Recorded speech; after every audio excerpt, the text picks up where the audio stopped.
ભાઈ, અરે ભાઈ ઉભો થા. કોણ છે તું અને કોને કરી તારી આવી હાલત? અરે ભાઈ કોણ છે તું? અરે ઉભો થા ભાઈ, આવી તારી હાલત કોને કરી? એ દોસ્ત ઉભો થા. સેજુ, અરે સેજુ, અરે કોણ છે ભાઈ તું અને કોને તારી આવી હાલત હું કરી? ક્યાં છું? અરે અને મારી સેજુ ક્યાં છે? અરે તું જ્યાં બી છે ત્યાં સહી સલામત છે. અરે તારી આવી હાલત કોને કરી અને સેજુ કોણ છે?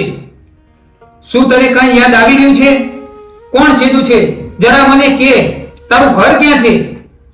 અરે પણ મારી સેજુ ક્યાં છે અને હું આ ક્યાં છું? અરે સેજુને તો હું નથી ઓળખતો, પણ હું જાતો તો રસ્તામાં તારી બહુ ગંભીર હાલત હતી તો તું મને રસ્તામાં મળ્યો. અને સેજુ કોણ છે અને કેમ તું આવી રીતે કહે છે કે સેજુ સેજુ? અરે ભાઈ જરા મને જણાવ અને તારી આવી હાલત કોને કરી? તમારે